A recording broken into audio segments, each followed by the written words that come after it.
Oh boy, I just got nervous.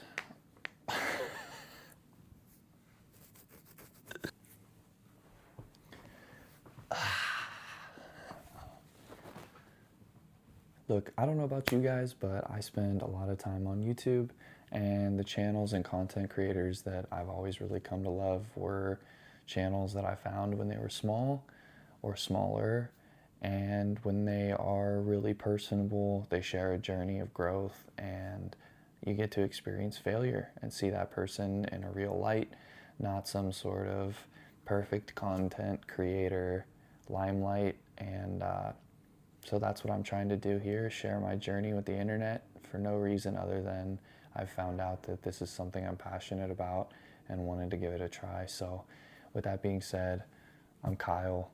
I am a full-time employee. I'm a dad. In fact, I'm talking kind of low because I have a 1-year-old sleeping in a crib right on the other side of this wall. And if she wakes up, not a good afternoon.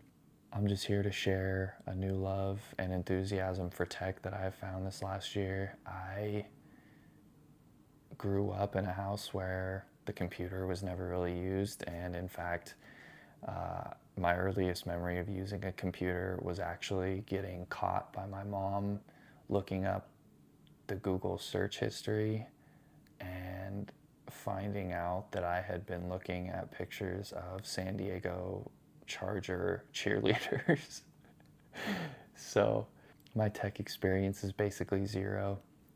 With that being said, man, I never continued any education after high school, and it's something that I've thought about over the last 5 years as I've really tried to change my life. And I recently started a program called Coursera. I am doing the Google IT support specialist certificate program, I believe is the name. It's kind of long, but it's all brand new to me. In fact, just a couple weeks ago for my first course, I failed the first test miserably. I had no idea what I was getting myself into, especially coming into Coursera, thinking that it wasn't like a real college course, you know.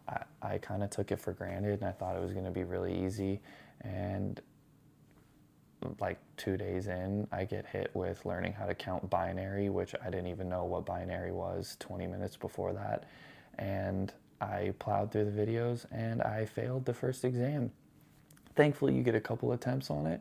So I buckled down and I did a lot of practice questions and some studying, and I ended up getting 100% on that first test. But it did take me multiple attempts, which sucked.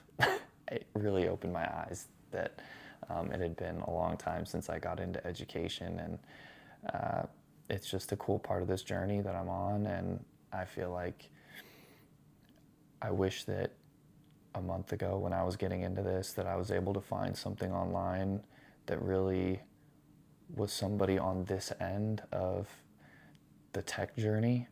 I love the videos on YouTube. I love desk setup videos.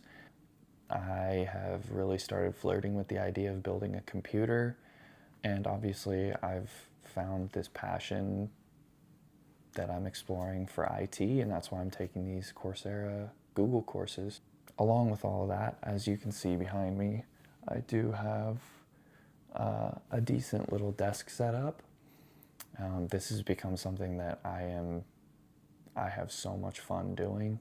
When I first got started on YouTube with this rabbit hole, I was seeing all these guys with $800 desks and $1,000 monitors and $5,000 computers, and it was scary, but I wanted to build that. I wanted to do that so bad.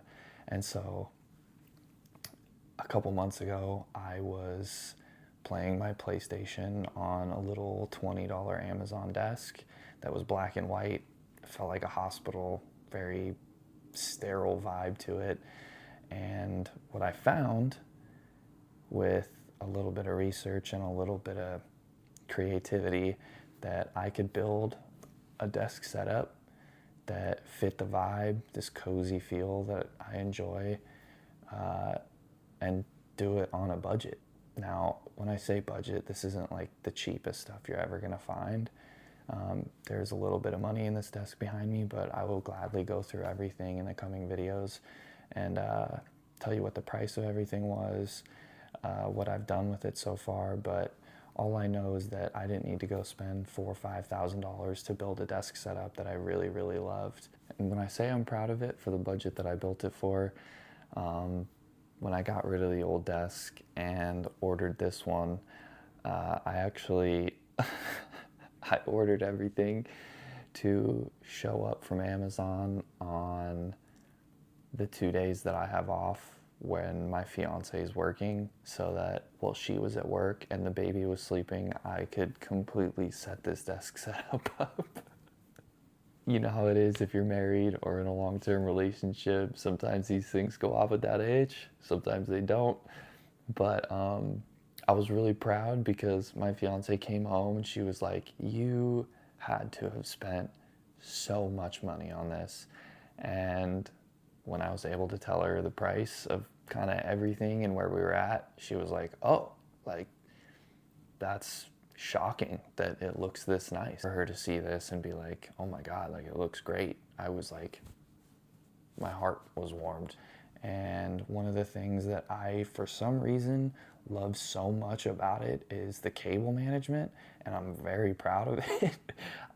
You can't really see any wires on this desk, and it's pretty much done with like $10 cable clips and a little cable management tray. So if there is anything in the desk setup that you guys would like to see me talk about or do the first budget/review thing on, leave it in the comments below. So just want to say that if you made it this far into this video and you're seeing this now, I really just want to say thank you.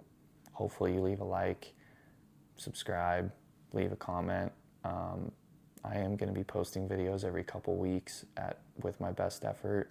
So the goal here is to kind of take you guys along on the journey with me through this IT course, go through my desk setup with you guys, kind of give you the rundown of what it looks like to be a full-time dad, a full-time employee, and somebody who's now exploring an education in something with no prior knowledge of it, and also falling in love with building desk setups and computers. And if you're seeing this, I have now also edited my first video ever. This is all shot on an iPhone and a little $20 mic. So like I said before, thank you so much for watching the video thus far, and subscribe to follow along with me.